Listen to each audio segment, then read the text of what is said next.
The snow remembers everything. On a February morning in 1847, settlers found footprints in the frozen mud outside the Whitmore cabin. 2 sets going in. 1 set coming out. And between them, drag marks. Small ones. Inside, a rocking chair still moved. Back and forth. Back and forth. A child's wooden doll lay face down on the floor, one arm snapped clean off. The fire had burned down to embers hours before, but the kettle was still warm. Sarah Whitmore was gone. The child she carried in her arms wasn't hers. What happened in the 16 months that followed would become one of the most disturbing cases in territorial history. A story buried in courthouse records, whispered about in letters, and carefully omitted from family Bibles. This isn't a story about right and wrong. It's about what happens when grief becomes something else entirely. When love transforms into obsession. When a woman loses everything and decides the only way forward is to take what was never meant to be hers. Because Sarah Whitmore didn't steal a child. She traded her entire existence for one. And the price she paid was more than anyone could have imagined. But before we continue with Sarah's story, if you're interested in more dark history and true crime content like this, please take a moment to subscribe to the channel and turn on notifications. It helps us bring you more stories like this one. Now, let's get back to Sarah Whitmore and the choice that would destroy everything. To understand what Sarah became, you need to understand what she was. The Oregon Territory in 1845 was not the promised land the wagon trains had advertised. It was 6 months of walking through hell to reach a place where survival was a daily negotiation with death. Dysentery. Childbirth. Infections from wounds so minor they wouldn't even warrant a doctor's visit back east. Out here, a splinter could kill you. Sarah Mitchell arrived in September of that year. 22 years old. Born in Pennsylvania to a merchant family that had fallen on hard times after her father's store burned down. The kind of fire everyone suspected but nobody could prove. Insurance money gone. Reputation ruined. So Sarah did what thousands of other young women did when their options narrowed to nothing. She answered an advertisement. Respectable woman sought for marriage. Must be of good character and strong constitution. Westward bound. 3 letters exchanged. One daguerreotype of a stern-faced man with dark hair and darker eyes. A promise of land, a home, and children. She married Thomas Whitmore in a ceremony that lasted 7 minutes. A circuit preacher with whiskey on his breath. 2 witnesses she'd never met. A ring that had belonged to Thomas's first wife. That should have been her first warning. Thomas never spoke about the first wife. Not her name. Not how she died. When Sarah asked, he'd walk outside and chop wood until dark. The neighbors said she'd died in childbirth. The child with her. But the way they said it, the way their eyes shifted when they told the story, Sarah knew there was more they weren't saying. The Whitmore claim sat 12 miles from the nearest settlement. A one-room cabin Thomas had built himself, chinked with mud and moss. 40 acres of land that fought back against every seed planted. Winters that could drop to 20 below. Summers that baked the earth into plates of cracked clay. But Sarah made it work. She learned to render lard, smoke meat, tan hides. She could deliver a breech calf and reset a dislocated shoulder. She kept a garden that somehow produced enough to get them through the lean months. She wrote letters to her sister back in Pennsylvania, describing a life that sounded almost idyllic if you didn't read between the lines. The work is hard but honest. Thomas is a quiet man, but steady. I think we will be happy here. By the spring of 1846, she was pregnant. She wrote to her sister again. I have such hope for this child. I think everything I've endured has been to bring me to this moment. To be a mother. Finally, everything makes sense. The pregnancy was difficult. She was sick every morning until noon. Her ankles swelled so badly she couldn't wear shoes. But she prepared. She sewed tiny clothes from scraps of fabric. She carved a cradle from cedar wood, learning the skill from a neighbor woman who took pity on her inexperience. She sang to her belly, old hymns her mother had taught her. She chose a name. Margaret. After her grandmother. Maggie for short. Thomas softened during those months. He touched her belly with rough, careful hands. He built an addition to the cabin, a small room separated by a curtain where the baby would sleep. He even smiled once, a rare crack in his weathered face, when the baby kicked hard enough for him to feel it. For the first time since leaving Pennsylvania, Sarah felt something like peace. She wrote to her sister one last time before the birth. "I believe I was meant to come here. I believe Maggie was meant to be born in this place. Whatever hardships I've faced, they've led me to this. To her. I cannot wait to hold her." That letter reached Pennsylvania 3 weeks after everything fell apart. Because on November 3, 1846, Sarah Whitmore went into labor. And 36 hours later, she was no longer the same woman. The midwife arrived too late. Mrs. Henshaw had delivered 47 babies in the territory without losing a single one. She'd walked through blizzards and forded swollen creeks to reach laboring mothers. But when Thomas came for her that November night, his horse lame and his voice raw from shouting, she knew something was wrong before he even said the words. "It's been a day and a half. She's bleeding. The baby won't come." They rode double on Mrs. Henshaw's horse, Thomas clutching her waist like a man drowning. By the time they reached the cabin, Sarah's screams had stopped. Not because the pain had ended. Because she no longer had the strength to make sound. What Mrs. Henshaw found would haunt her for the rest of her life. She told the circuit preacher weeks later, in confession. "I have seen terrible things bringing children into this world. But I have never seen a woman so destroyed by the process of creating life. It wasn't natural. Something had gone wrong early, and her body had been trying to expel the child for days. By the time I arrived, there was nothing I could do but ease the suffering." The baby was delivered at 4 in the morning. A girl. Perfectly formed. Thick dark hair. Fingernails like tiny seashells. She weighed 6 pounds, 3 ounces. She never drew breath. Mrs. Henshaw wrapped the infant in clean linen and placed her in Sarah's arms. This was the custom. Let the mother hold the child. Let her say goodbye. Let her understand what was lost. Sarah held her daughter for 6 hours. She refused to let anyone take the baby away. She wouldn't let Thomas touch her. She wouldn't let Mrs. Henshaw change the linens or examine the extent of Sarah's injuries. She just sat there, in the bed soaked with blood and birth fluids, holding her dead daughter, singing the same lullaby over and over again. "Hush little baby, don't say a word. Mama's gonna buy you a mockingbird." Mrs. Henshaw finally convinced Thomas to send for Reverend Caldwell. Not for last rites, the baby was already gone, but for Sarah's mind. Because by hour 7, Sarah had started talking to the infant. Asking her questions. Commenting on how alert she seemed. How beautiful her eyes were. The baby's eyes had never opened.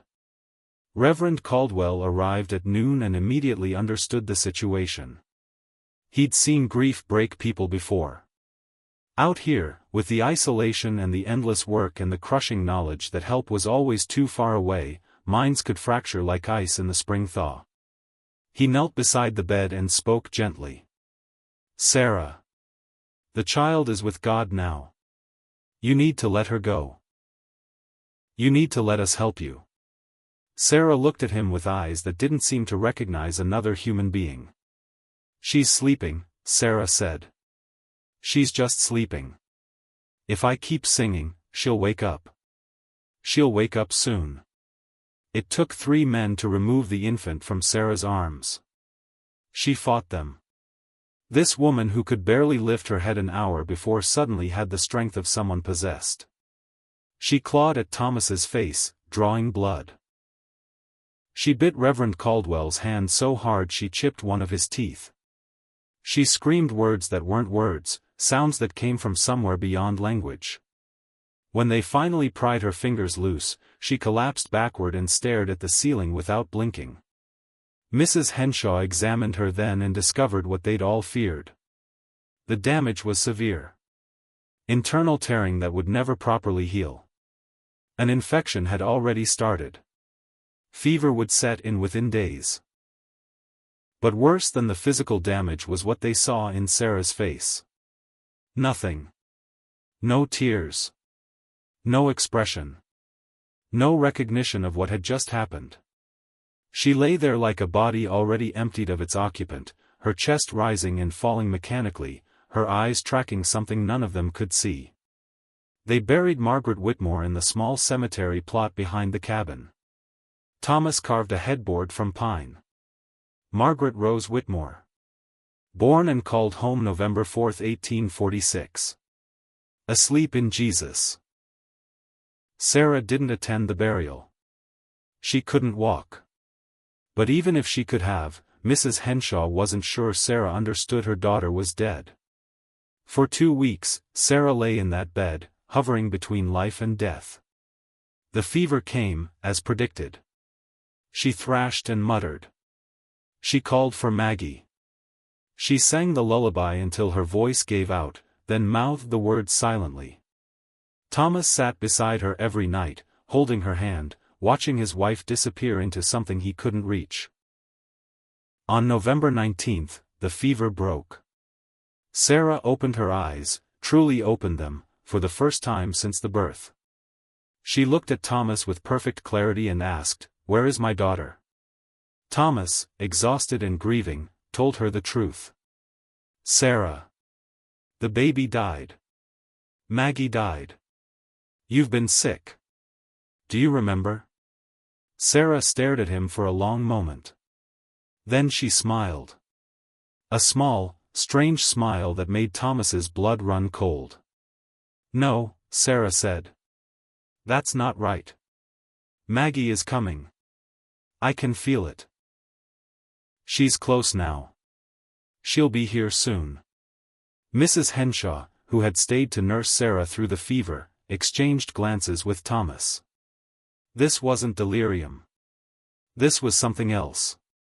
Sarah recovered slowly. By December, she could walk short distances. By January, she had resumed some household tasks, though she moved through them like a ghost performing remembered motions. She didn't speak unless spoken to. She didn't meet anyone's eyes.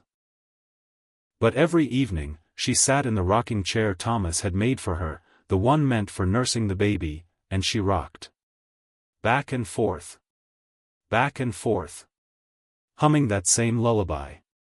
"Hush, little baby, don't say a word." Thomas asked Reverend Caldwell what to do.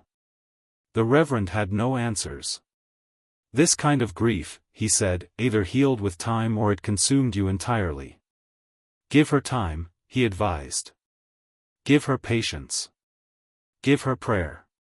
And watch her closely." But time didn't heal Sarah Whitmore. Time just gave her space to plan. Because somewhere in the fog of her broken mind, Sarah had made a decision. If God had taken her daughter, she would find another. If the universe had denied her motherhood, she would seize it by force. She didn't share this plan with anyone. She kept it locked behind the vacant stare and the mechanical chores and the endless rocking. But on February 7, 1847, 3 months and 3 days after her daughter's death, Sarah Whitmore walked out of her cabin into the freezing dawn. She carried nothing but a hunting knife in her apron pocket. And when she returned 16 hours later, she was carrying a child. The child was screaming. The child was terrified. And the child wasn't hers. What Sarah did in those 16 hours would set off a chain of events that would involve territorial marshals, military intervention, and a legal case that would reach all the way to the provisional government. But first, we need to understand who that child was. Where Sarah found her. And what she was willing to destroy to keep her. The morning of February 7th began like any other. Thomas left before sunrise to check his traplines along the creek that marked the eastern boundary of their property. This was his routine every Monday and Thursday. He'd be gone until late afternoon, sometimes evening if the catch was good. Sarah waited until he was out of sight. She dressed in her warmest clothes. 2 layers of wool skirts. Thomas's old coat. A bonnet tied tight under her chin. She took the hunting knife from where Thomas kept it above the door. She took a length of rope. And she took a cloth sack that had once held flour. She walked east. Not toward the settlement. Not toward any of the neighboring claims. East, into the unclaimed territory where the trappers and traders moved through on their way to and from the mountain passes. Where the indigenous camps shifted with the seasons. Where territorial law became negotiable and survival became the only rule that mattered. Sarah walked for 6 hours without stopping. She knew exactly where she was going because she'd been there before. Once. 3 weeks earlier. She'd told Thomas she was visiting Mrs. Henshaw to get a recipe for preserving venison. Instead, she'd walked to the edge of the territory and watched. There was a small Kalapuya camp near the crossing point of 2 creeks. No more than 4 or 5 families. They came to this spot every winter to fish for steelhead and trap beaver. Sarah had hidden in the tree line and observed them for 3 hours. She'd watched the women working hides and tending fires. She'd watched the men repairing fishing weirs in the shallows. And she'd watched the children. 3 of them. 2 boys who looked about 7 or 8 years old. And a girl. The girl was small. Maybe 3 years old. Dark hair that hung past her shoulders. She wore a tiny dress made of soft leather decorated with shells and beadwork. She played near one of the shelters under the watchful eye of an older woman, probably her grandmother. Sarah had watched this child for 3 hours and made her decision. This was going to be her Maggie.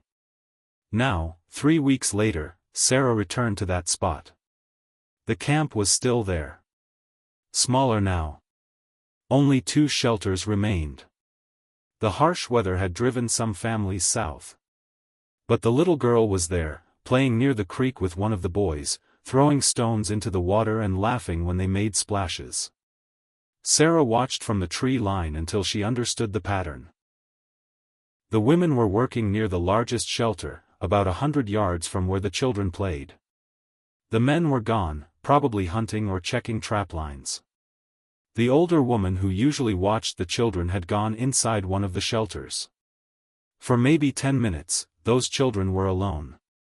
Sarah moved fast. She came out of the trees at an angle that put her between the children and the camp. The boy saw her first and froze. The little girl turned, curious but not yet afraid. Sarah smiled at them. She held out her hands in what she hoped looked like a friendly gesture. The boy said something in a language Sarah didn't understand. A warning. He grabbed the little girl's hand and started to pull her toward the camp. That's when Sarah ran. She caught the girl around the waist and lifted her off the ground. The child screamed. The boy screamed. Sarah stuffed the cloth sack over the girl's head and wrapped the rope around her, pinning her arms to her sides. The girl fought with surprising strength, kicking and twisting, but Sarah held on. The boy attacked her. He punched Sarah's legs and pulled at her coat, trying to make her drop his sister or cousin or whoever this child was to him. Sarah kicked him away. Not hard enough to seriously injure him, but hard enough to make him fall. She ran. Behind her, the boy's screams brought the women running from the camp. Sarah didn't look back. She crashed through the underbrush with the writhing, screaming bundle in her arms, heading west, back toward her own territory. The girl screamed for what felt like hours. Muffled by the sack, but still loud enough that Sarah feared someone would hear. She stopped once, deep in a dense stand of trees, and put her hand over the child's mouth through the fabric. "Stop," Sarah hissed. "Stop screaming. I'm not going to hurt you. I'm your mother. Do you understand? I'm your mother." The girl bit her hand through the sack. Hard enough to break skin. Sarah pulled her hand back and stared at the blood welling up from the crescent-shaped wound. For just a moment, something like clarity broke through. What was she doing? This was a child. A terrified child who belonged to people who loved her. People who were probably already following her trail. But then Sarah looked at the bundle in her arms, at the small body that was about the right size, about the right age, and the clarity vanished. This was Maggie. This was her daughter. God had taken the first one, but he'd led her to this one. This was meant to be. She kept walking. By the time she reached her own property line, it was mid-afternoon. The girl had stopped screaming. She'd exhausted herself and now made only small whimpering sounds. Sarah's arms ached. Her lungs burned. Her feet had blistered inside her boots. But she'd done it. She carried her prize into the cabin and barred the door. She removed the sack from the child's head. The little girl stared up at her with huge, dark, terrified eyes. Tears streaked her face. She tried to speak but only managed a hoarse whisper. She'd screamed herself voiceless. Sarah untied the rope and set the child on the floor. The girl immediately tried to run for the door. Sarah caught her and held her, speaking softly. "Hush now. Hush, little one. You're safe. You're home. I'm your mama now. I'm going to take care of you." The girl fought her. She clawed at Sarah's face and arms. She tried to bite again. But she was small and exhausted, and Sarah was an adult who'd spent years doing hard physical labor. Eventually, the girl went limp in Sarah's arms, not from acceptance but from sheer exhaustion. Sarah carried her to the small addition Thomas had built, the room meant for baby Maggie. She laid the child on the small bed and covered her with a quilt. The girl curled into a ball, facing the wall, her whole body shaking. Sarah sat beside her and began to sing. "Hush, little baby, don't say a word. Mama's gonna buy you a mockingbird." The girl didn't respond. Didn't even turn her head. Sarah sang anyway. She sang until her own voice grew hoarse. She sang until the light outside began to fade. She sang until she heard Thomas's horse approaching the cabin. Then she stopped singing and stood up. She walked to the main room and waited for her husband to come through the door. Her mind raced through the story she'd prepared. She'd found the child abandoned near the creek. She'd found her cold and hungry and alone. Some tragedy must have befallen her family. The merciful thing, the Christian thing, was to take her in. Thomas would believe her. He had to believe her. Because the alternative was admitting what she'd really done, and that would mean losing this child the same way she'd lost Maggie. The door opened. Thomas stepped inside, brushing snow from his shoulders. He'd been caught in a late squall on his way back. He looked tired and cold and ready for a hot meal and his bed. Then he heard the crying coming from the back room. He froze. His eyes went to Sarah's face, searching for an explanation. Sarah opened her mouth to deliver her carefully rehearsed story.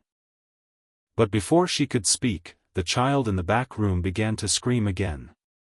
Not words. Just pure terror and anguish.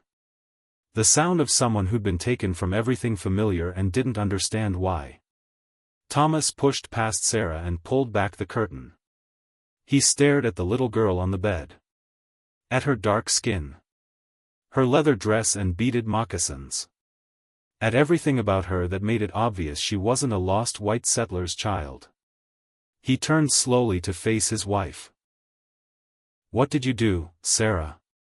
Sarah smiled. The same strange smile she'd given him when she woke from her fever.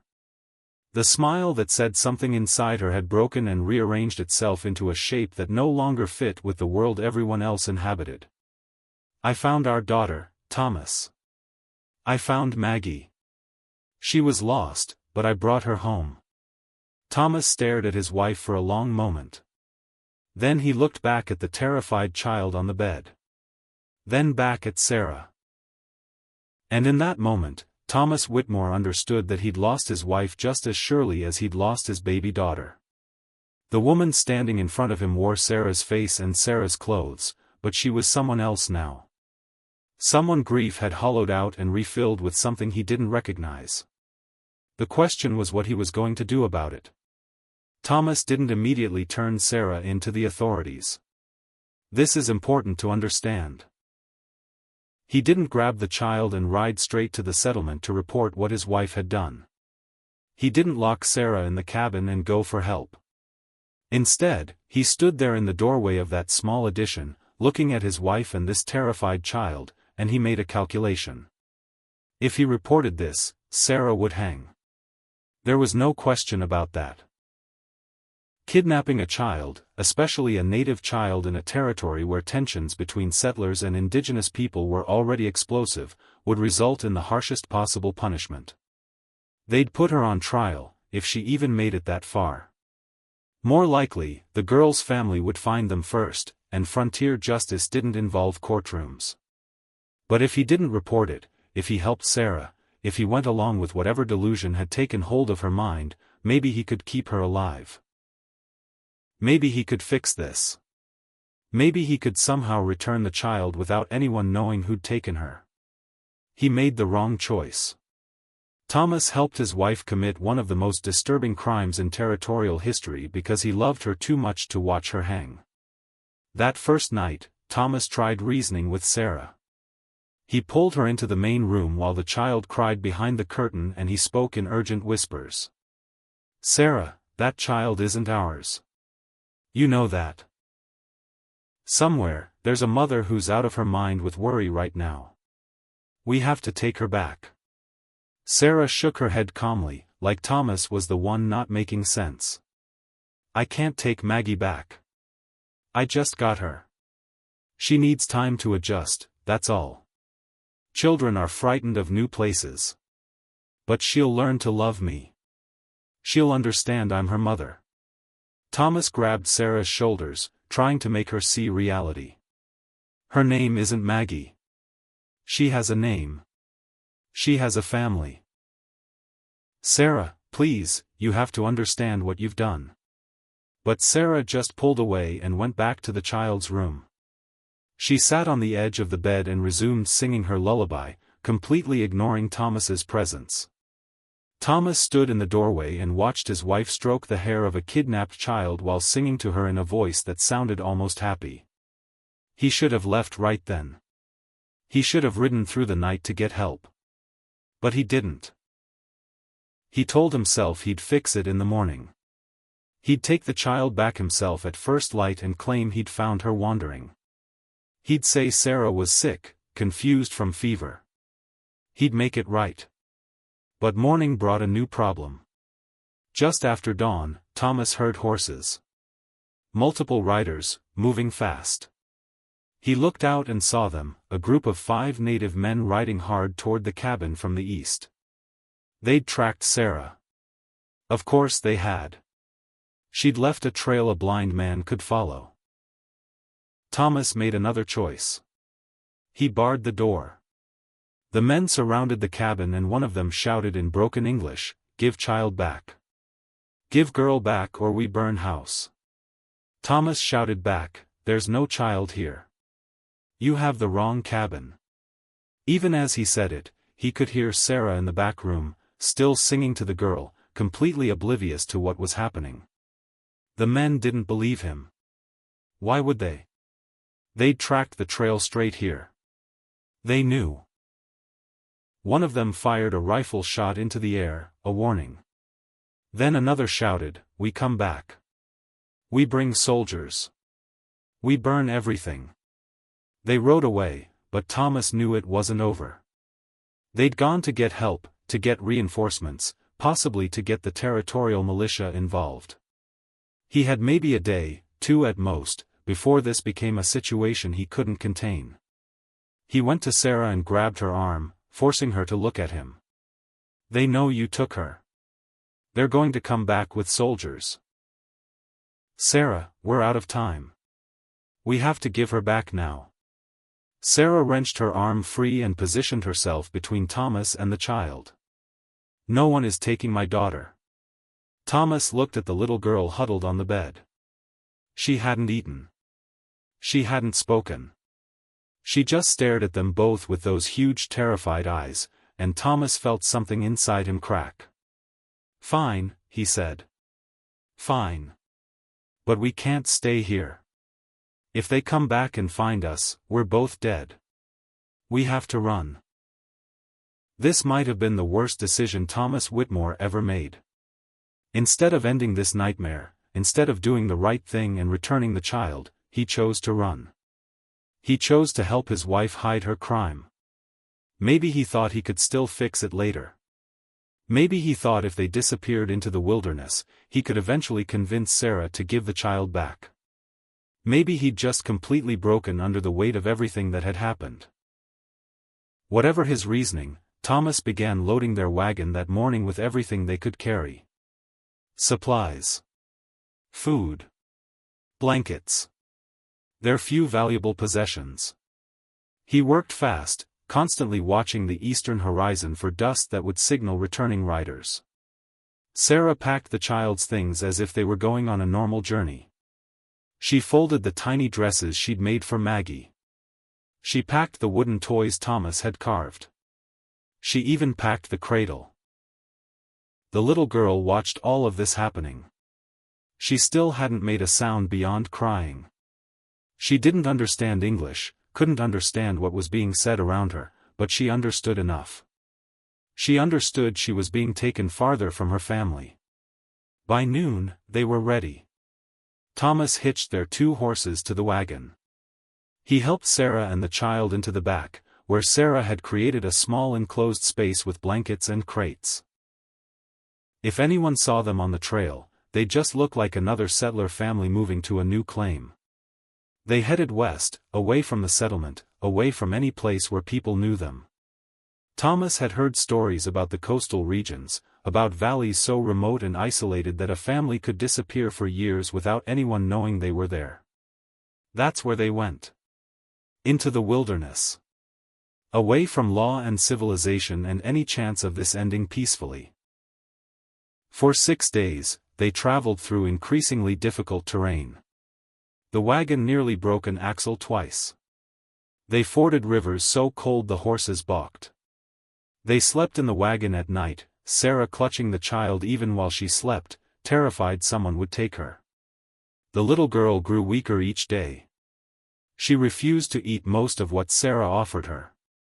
She drank water only when she became so desperately thirsty she had no choice. She was wasting away in front of them, dying slowly from grief and starvation. Thomas begged Sarah to see reason. "Look at her. She's dying. We're killing her. Please, Sarah, please let me take her back." But Sarah had retreated so far into her delusion that she couldn't see what Thomas saw. When she looked at the child, she didn't see a traumatized little girl from a completely different culture being slowly destroyed by captivity. She saw her daughter Maggie, throwing a tantrum, refusing to eat because she was stubborn.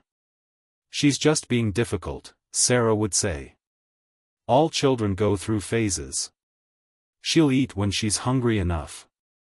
On the 7th day, they reached a valley so isolated Thomas wasn't even sure it appeared on any territorial maps. A narrow passage between 2 ridgelines, a creek running through the middle, dense forest on all sides.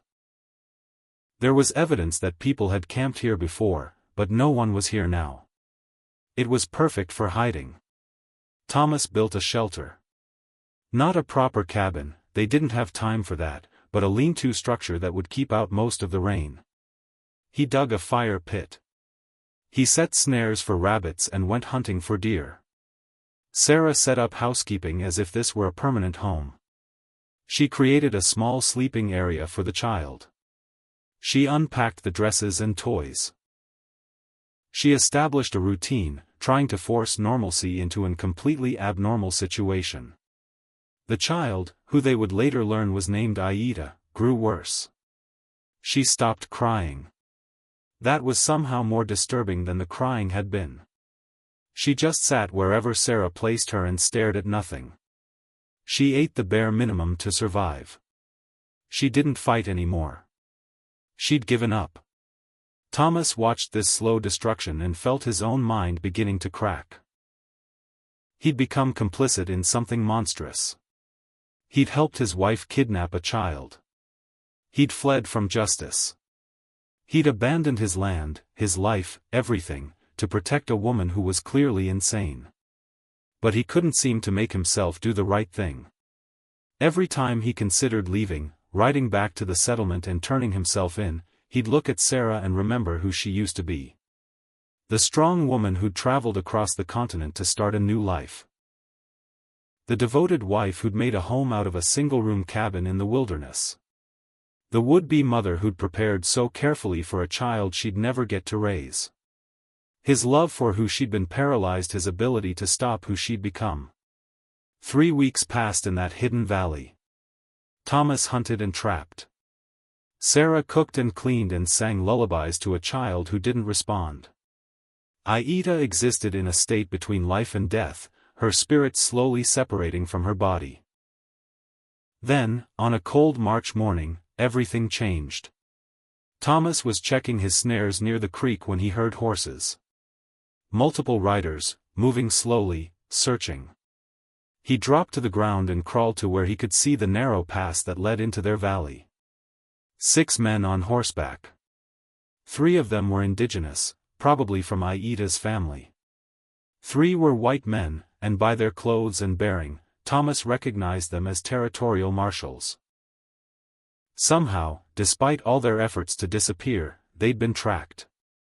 Thomas had a choice. He could hide, hope the riders passed by without noticing the shelter. Or he could stand up, show himself, and end this before it got worse. He chose to hide. He crawled back to the shelter and found Sarah outside, hanging clothes on a line she'd strung between 2 trees. The child sat nearby on a blanket, staring at her own hands. "They found us," Thomas whispered. "Marshals. They're in the pass." Sarah's face didn't change expression. She just continued hanging clothes as if Thomas had commented on the weather. "Then we'll have to move again," she said calmly. "Tonight. We'll go deeper into the mountains." Thomas grabbed the clothes from her hands and forced her to look at him. "There is no deeper. Sarah, it's over. We have to give her back. If we don't, they'll kill us both. They'll kill me and they'll take you, and you'll hang." Sarah smiled that strange smile again. "They won't find us. God led us here. God will protect us." She turned back to her laundry. Thomas stood there, watching his wife hang clothes while armed men searched for them less than a mile away, and something inside him finally broke. Not the way Sarah had broken, into delusion and madness. He broke toward clarity. He couldn't save Sarah.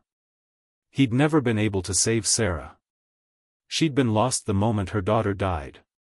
Maybe before that, maybe the first Mrs. Whitmore's story should have warned him that something about this place, this life, destroyed the women who tried to survive here. But he could save the child. He could do that one thing right. While Sarah hummed her lullaby and hung clothes, Thomas walked over to where Aida sat on the blanket. He knelt down beside her and spoke softly, even though he knew she wouldn't understand English. "I'm sorry," he said. "I'm so sorry for what we did to you. I'm going to make it right now. I promise." He picked up the child. She didn't fight him. She'd stopped fighting weeks ago. She just hung in his arms like a doll. Thomas walked toward the pass. Behind him, Sarah's humming stopped. She'd realized what he was doing. She screamed. Thomas, no. Thomas, bring her back. You can't take Maggie. Thomas. Thomas didn't stop. He kept walking, carrying the child toward the men who were searching for her. He could hear Sarah running after him, still screaming, but he didn't turn around. He emerged from the tree line into the pass and the marshals saw him immediately. They drew their weapons but didn't fire. They could see he was carrying a child, surrendering. Thomas walked forward with his arms raised, the little girl held carefully against his chest. One of the indigenous men rode forward, his face a mask of grief and rage. When he got close enough to see Aida's face, he made a sound that was somewhere between a sob and a shout. He practically fell from his horse and ran to take the child from Thomas's arms. The moment he took her, Aida came back to life. She grabbed onto him and began crying, finally crying again, and speaking in her own language. Words tumbled out of her, fast and desperate, and the man held her and answered her in the same language, his own tears falling into her hair. Thomas watched this reunion and felt something that might have been relief. Or maybe just the absence of the terrible weight he'd been carrying for weeks. Then the marshals surrounded him. One of them, a hard-faced man with gray in his beard, looked past Thomas toward the shelter where Sarah stood frozen in the distance. That your wife? Yes, sir. She the one who took the child? Thomas could have lied. He could have tried to shift blame, claim he'd been forced, play the victim. But he was so tired of lying. We both did, sir. I helped her. I knew it was wrong and I helped her anyway. The marshal nodded slowly, processing this admission. You know what happens now? Yes, sir. I expect I do. 3 of the men rode past Thomas to apprehend Sarah. She didn't run. She just stood there, staring at them as they approached, her face completely blank. When they took her into custody, when they bound her hands and led her to a horse, she didn't resist. She didn't speak. She just kept turning her head back toward where the indigenous man held Aida, her eyes tracking the child she'd convinced herself was her daughter. Thomas and Sarah were taken to Oregon City, the territorial capital, where they were formally charged with kidnapping, endangering a child, and fleeing lawful authority. Additional charges were considered, including attempted murder, given Aida's condition when she was recovered. The case became a sensation. Newspapers in the territory and back east picked up the story. The frontier wife's desperate crime. The stolen daughter of the Kalapuya. Grief-stricken mother kidnaps native child. Each paper had their own angle, their own interpretation of what had happened. Some portrayed Sarah sympathetically, as a woman driven mad by grief and deserving of mercy. Others called for the harshest possible punishment, arguing that her actions could have started a war between settlers and indigenous peoples. A few used the case to push their own agendas about territorial expansion, indigenous rights, or the proper role of women in frontier society. But in the courtroom, there was no debate about guilt.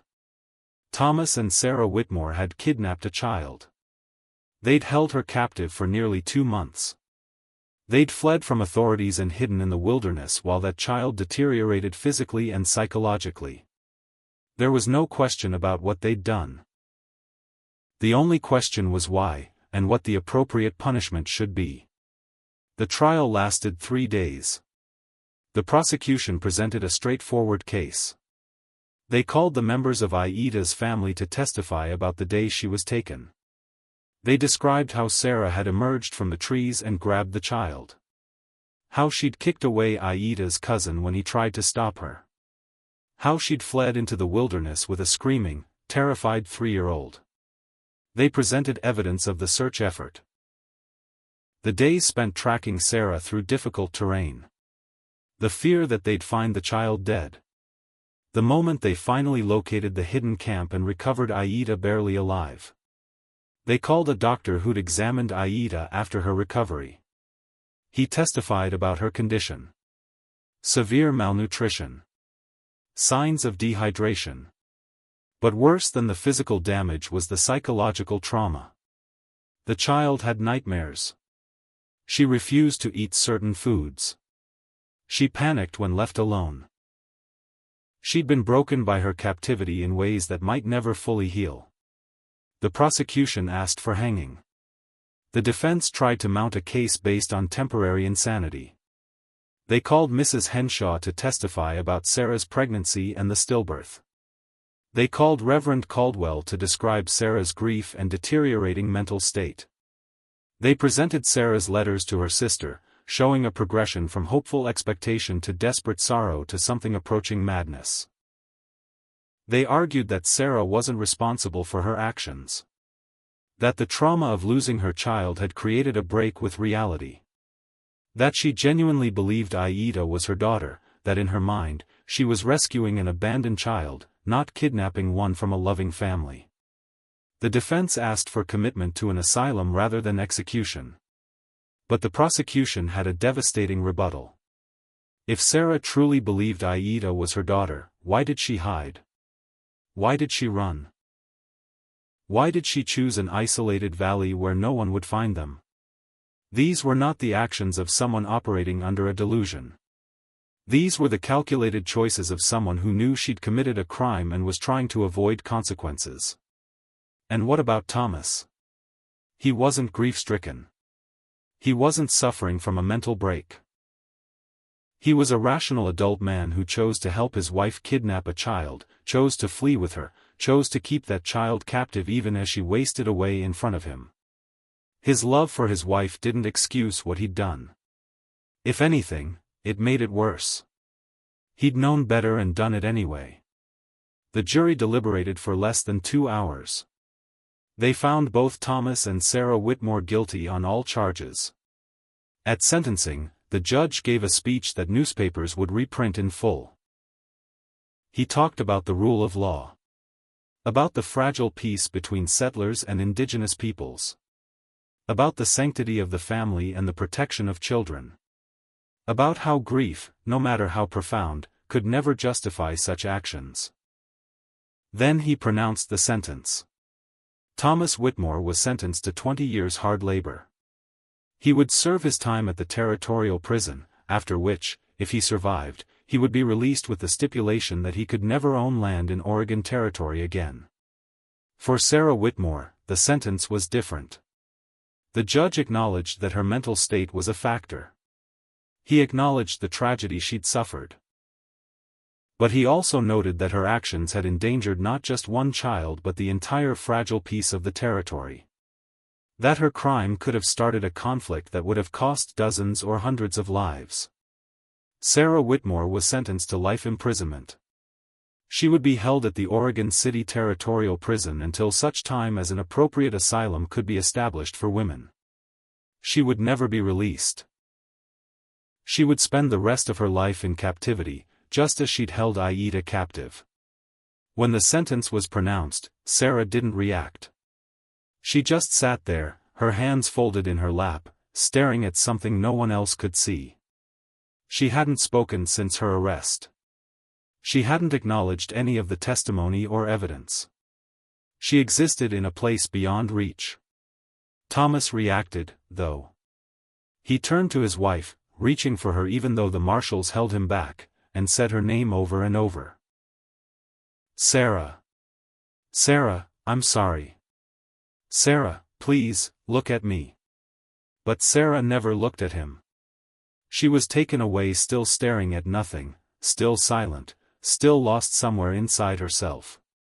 The aftermath of the trial rippled through the territory for years. Aida was returned to her family, but the trauma of her captivity left permanent scars. She lived to adulthood but never married, never had children of her own. Those who knew her said she never fully recovered the joy and curiosity she'd had before her abduction. Something essential had been taken from her, and no court verdict could give it back. Her family, the Kalapuya people who'd been part of that winter camp, faced their own struggles. The case had drawn attention to their presence on land that settlers wanted. Within 2 years, most of them had been pressured to move to reservations. The place where Aida was taken was claimed by a new settler family who knew nothing of the tragedy that had occurred there. Thomas Whitmore served 11 years of his sentence before dying of pneumonia in prison. He never received visitors. He never wrote letters. Guards said he worked without complaint but never spoke unless directly addressed. He'd become a ghost of himself, just going through the motions of existence. Before he died, he asked a prison chaplain to pass along a message to Aida's family. Just 2 words. "I'm sorry." The message was delivered. There's no record of whether it brought any comfort or if it just reopened old wounds. Sarah Whitmore's fate was somehow worse. She lived in the Oregon City prison for 7 years before being transferred to the newly established Oregon Hospital for the Insane in 1854. She never spoke again after her trial.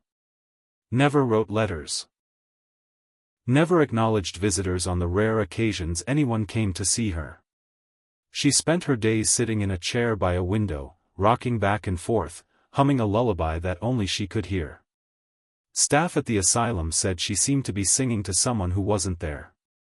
Sometimes she'd reach out her arms as if holding a child. Sometimes she'd smile at empty air. She died in 1862, 15 years after she'd kidnapped Aida. The official cause of death was recorded as consumption, tuberculosis, but really she'd been dying slowly from the day they took her daughter away. Both daughters. The one born dead and the one stolen from someone else. She was buried in the asylum cemetery with a simple marker. No one claimed her body. No one attended the burial. Sarah Whitmore disappeared from the world as completely as she'd tried to disappear into that hidden valley. But the story didn't end there. The case of Sarah Whitmore became a cautionary tale, told and retold in different ways depending on who was doing the telling. To some, it was proof that the frontier was too harsh for women, that isolation and hardship drove people mad. To others, it was an example of why settlers and indigenous peoples could never peacefully coexist, each side using it to support their own prejudices. To the legal system, it became a precedent case. How should the law treat crimes committed by someone clearly suffering from mental illness? Where was the line between legal insanity and simple criminality? The Sarah Whitmore case was cited in at least a dozen subsequent trials. But perhaps most disturbing was how the story evolved as it was passed down through generations. In some versions, Sarah became a villain, a monster who stole children and deserved every moment of her suffering. In others, she became a tragic figure, a victim of grief in a harsh world, someone deserving of pity rather than punishment. The truth, as usual, was more complicated than either version. Sarah Whitmore was not a monster. She was a woman who suffered a devastating loss and whose mind broke under the weight of it. But she was also someone who made a choice, a terrible choice, to take something that didn't belong to her. To prioritize her own desperate need over the rights and well-being of an innocent child. Her grief was real.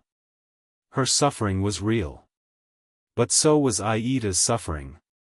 So was the trauma inflicted on a child who was ripped from her family and held captive by a stranger who couldn't or wouldn't see her as a real person with her own identity. There's no way to balance these truths against each other. No way to say Sarah's pain justified what she did, or that her punishment fit her crime. It's a story without a satisfying resolution, without clear heroes or villains, without any sense that justice was truly served. It's just tragic. All of it. From beginning to end. The frontier in the 1840s was a place where grief could fester in isolation until it transformed into something unrecognizable. Where the normal social structures that might have caught someone's deteriorating mental state simply didn't exist. Where the gap between cultures was wide enough that a child from one could be seen as nothing more than a replacement for a lost child from another. Sarah Whitmore's story is ultimately about what happens when we can't face loss. When we try to fill the unfillable void. When we refuse to accept that some things, once taken from us, can never be replaced. She wanted her daughter back so desperately that she convinced herself she could create that reality by force. She couldn't accept that Margaret was gone. She couldn't accept that no other child could ever be Margaret. So she tried to make it so, consequences be damned. And in trying to reclaim what she'd lost, she destroyed what little she had left. Her freedom. Her husband's future. Her sanity. And worst of all, she inflicted her unprocessed trauma onto an innocent child who had done nothing to deserve it. There's a small historical marker now near where the Whitmore cabin once stood. It doesn't tell Sarah's story. Instead, it commemorates the early settlers of the region, their hardships and perseverance.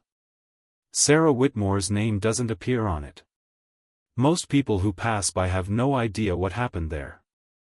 No idea that a woman once sat in a rocking chair in that spot, holding her stillborn daughter and slowly losing her grip on reality. No idea that a child named Aida was stolen from a creek bank not far from there and held captive for 2 months. History has mostly forgotten Sarah Whitmore. She's a footnote in territorial legal records.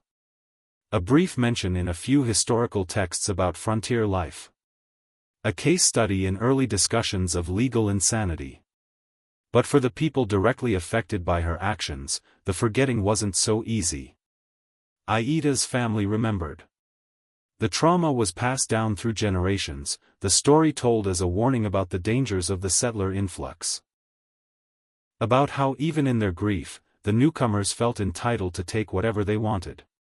And somewhere in the records, there's a small note from the asylum where Sarah spent her final years. A nurse's observation written in the margin of a patient log. She's still singing to the child. After all these years. Every day, the same lullaby. I asked her once who she was singing to. She looked right through me and said, "My daughter." Then she went back to singing. I don't think she even knows where she is anymore. Maybe that's mercy. This is the story of the frontier wife who traded her freedom for a stolen child. A story about grief and obsession and the terrible things we're capable of when we refuse to accept loss.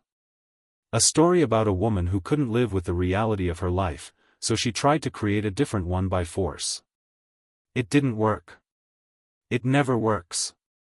But she tried anyway, and the cost was paid by everyone involved. The snow remembers everything. The footprints fade. The cabins collapse.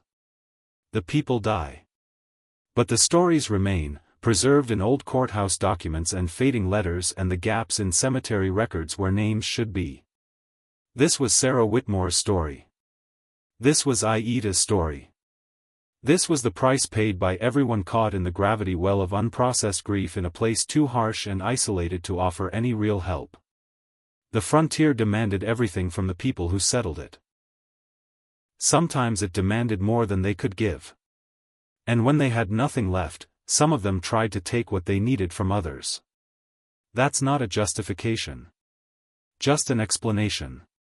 A context for understanding how something so terrible could happen. How a woman could transform from a hopeful bride to a kidnapper. How love could rot into something toxic and destructive. The moral of this story, if there is one, is simple and terrible. Grief unprocessed and unaddressed doesn't just destroy the person experiencing it. It radiates outward, hurting everyone within reach. And in a place like the frontier, where isolation magnified every emotional wound, that destruction could reach farther than anyone imagined. Sarah Whitmore traded her freedom for a stolen child. But really, she'd lost her freedom long before that. She lost it the moment she decided her pain was more important than everything else. The moment she chose delusion over reality. The moment she stopped being able to see the child in her arms as a person and saw only a vessel for her own desperate needs. That was the real trade.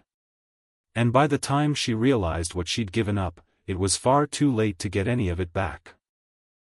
If you found this story compelling and want to hear more dark history and true crime content like this, please subscribe to the channel, hit the like button, leave a comment with your thoughts on this case, and share this video with anyone who appreciates deep research into historical crimes.